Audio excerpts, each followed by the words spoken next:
नमस्ते देवी प्रोग्राममा तपाईहरुलाई स्वागत छ। म अनुसार आया हेल्थ केयर म्यानेजमेन्टको एक विद्यार्थी। नमस्ते, म कृतिका भण्डारी, जनस्वास्थ्य कर्मी। आज नवरथाको पहिलो दिन घटस्थापना, शैलपुत्री देवीको पूजा हुने दिन। शैलपुत्री देवी आफैमा जनावरप्रतिको माया र स्नेहको प्रतीक हुनुहुन्छ। कुनै पनि चुनौतीहरूसँग लड्नलाई उहाँलाई जनावरप्रतिको माया र स्नेह नै काफी थियो। यसरी नै हामीले देवी शैलपुत्रीको प्रतिनिधित्वसँग मिल्दोजुल्दो खुबी भएको वक्ता स्वरूप अभिलाषा शर्मालाई लिएका छौँ। उहाँ एक सर्टिफाइड डग ट्रेनर हुनुहुन्छ, जसले जनावरहरू एक घरपालुवा मात्र नभएर एक परिवार, साथी र संरक्षक पनि हुन् भन्ने सोचाइ राख्नुहुन्छ। अब लागौँ अभिलाषा शर्माको अन्तर्वार्तातर्फ। Namaskar, Abhilasha. Welcome to Devi program. Thank you. Could you please shortly say something about yourself to all of us? Yeah, my name is Abhilasha. You just mentioned. I work with dogs actually, and it's not like really that I work with dogs. To be honest, from the very day I actually came on the planet Earth, I am living with dogs and other animals in a way. So that's what I ended up taking up as my profession. So at this given point, I train dogs and I help their families to understand them. And if there's any problem between the dog and the family, then I come as a middle person to help them to understand each other. Yeah. All right. So when we approached you for Shailputri Devi's day, which is today when we're worshipping her, how did you feel about it, and how do you identify yourself with the Devi? I think the first common factor is that we both are in animals. We are animal lovers, right?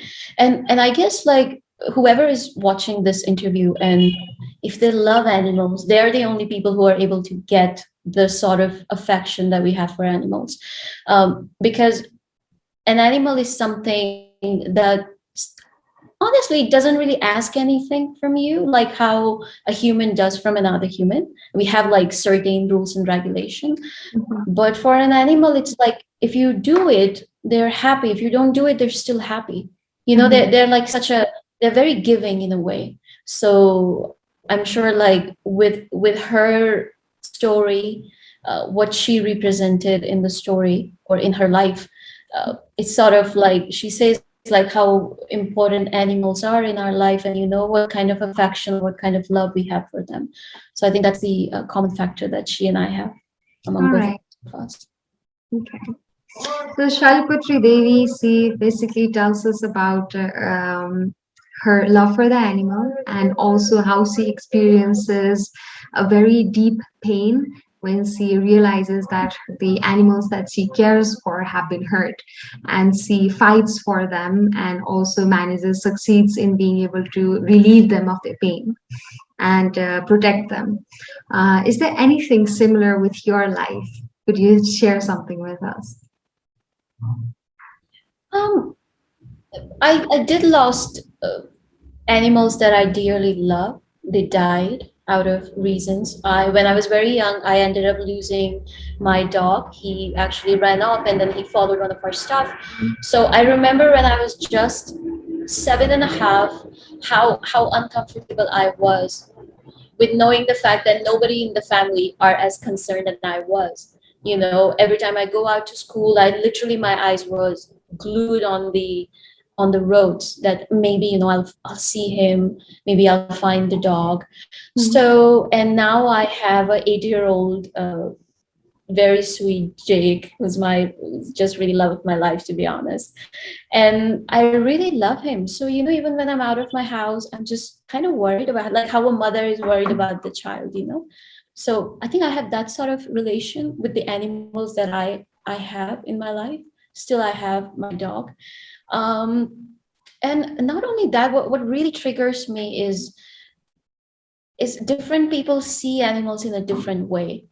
And they're not always, I have a way to communicate what I'm trying to say. So for example, let's say my neighbor is not treating their dog right. I feel like that I don't have the ability to go ahead and tell them not to do it, because it's been owned by that particular person.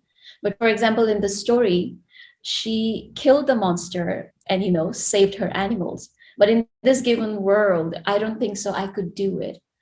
um, and also, like, I can go and communicate and tell them, educate them, but somehow there is a that will be your decision to make those changes or not. I still am not able to go in their house, take the dog out and keep it with myself, right? So I think that's one part that really really makes me upset all the time. Every time I see any animal being abused or being not kept correctly or being encaged, it really pinches me a lot. Yeah. Right. And I Like kind you of said, feel helpless at times. yeah, I can imagine. I am an animal lover myself. I have had two dogs. One passed away, one's still with me, 12 years old, still going on strong. So I understand how you feel. And as you said, there's different people with different perspective towards animals. And one of the most, a perspective that is very difficult to digest, I think, for people like you and myself, it's the people saying, well, it's just an animal. Why do you have to care about it so much? Why do you have to treat it that way? Just let it be. Um, and how do you feel about that? And where does all this love for animals come from you, as if they were your family? How do you do that? My childhood was spent among different animals, not only dogs. And in my family, somehow, like, everybody were very open to animals. They feed animals, like they go and feed the cows every single day. They go and put food for the crows. They go out and feed camels, or like, sometimes they go and take care of even the pigs. They were like wild pigs running around, and they just go and throw the food for them. And I remember my mother was a very very generous person, not only towards the humans but towards the animals as well, right?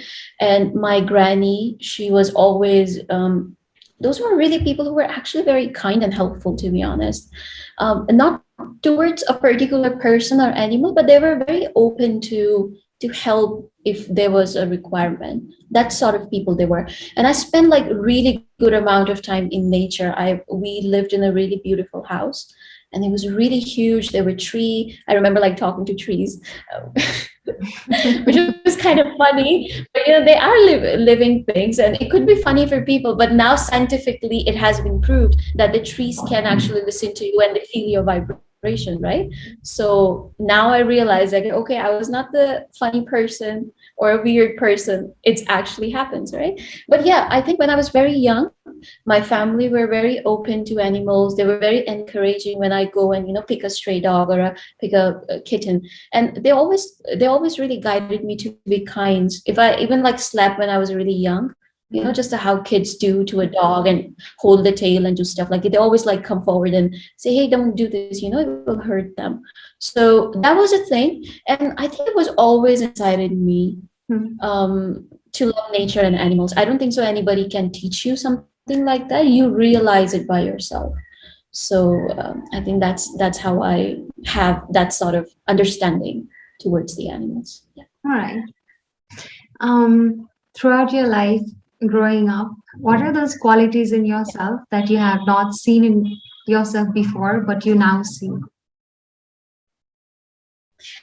Ooh, I think every day is like a learning lesson, right? And sort of like since I grow up, I did face a lot of things in my life, and I'm very thankful that I faced a lot of things. So I am the person who I am today. Otherwise, there was no way in the world that I can be here. And I think it's like an ongoing process. Like you discover about yourself every single day that, oh, I thought I wasn't able to do it, but actually you're doing it right now. So it's like interesting because 4 years back or 5 years back, I never thought that I was able to do what I'm doing at this given point, how I'm handling things, how I'm running my business, or how I even talk, or how I even react to things, right? So there are so many things. It might take hours to tell, but yeah, it's a learning process, and the more you know yourself, the easier things will be for you. Yeah. So that's I think that's what I want to finish it here. Yeah. Right.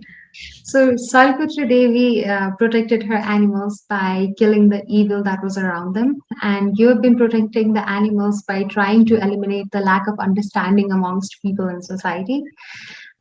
Based on this, what message would you give to all of us listeners and viewers today? I think one thing that I would really want to say is people does not supposed to follow things that they have been following because their parents did or their grandparents did, or I don't know, their neighbors did, or their culture did, right? Someone might see it in a wrong way, but in past people used to keep the dogs chained for hours and they accepted that it was okay. But in today's generation, there are a lot of people I come across, they fight their parents saying like, this is not fair enough that you keep the dog. Because when I go and work with somebody, I work with their entire family, and I could see how different perspective every generation have, from their grandparents to their parents to the kids that I'm working with. So I don't think so that we have to follow what everybody was following in the past, including your own family, because I think those are the values or culture or rules that an individual follow because my family did. And if you don't know anything, or if you think you doesn't know about something, go ahead and know. That's the easiest way to bring change, right? And what I'm trying to do through my work is just I want to educate people, because if there's an education in a way, if they know about something, if they have right knowledge, they definitely will not do something wrong. There are a lot of people I come across, they never knew that, okay, this was wrong. I went there and told them this is wrong, so just the message, if you think something is wrong, just see what is the right way of doing it, and I'm sure like you can figure it out. Yeah. All right. Thank you for your lovely answers. Thank you so much for joining us today. We wish you all the luck and best wishes for everything that you've been doing. And also, thank you for doing this for our Nepal. So I'll be taking our leave today from you. Thank you Thank you so for much. everything, Abhilasha.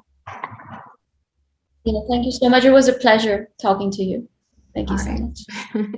बिहानीले दिउँसो देखाउँछ भने चाहिँ बाल्यकालदेखि नै जनावरप्रति स्नेहपूर्ण भावना राख्ने परिवारमा हुर्किएको भएर होला अभिलाषा शर्मा जनावरप्रति निकै नै भावुक हुनुहुन्छ र त्यही भावुकतालाई आफ्नो पेसा स्वरूप अँगालेर अभिलाषा शर्मा आफ्नो जीवनमा अगाडि बढिरहनु भएको छ।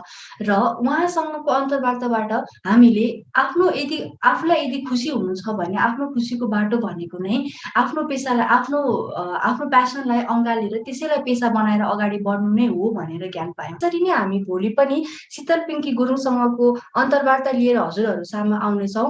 हामी सँगै रहनुहोला। धन्यवाद।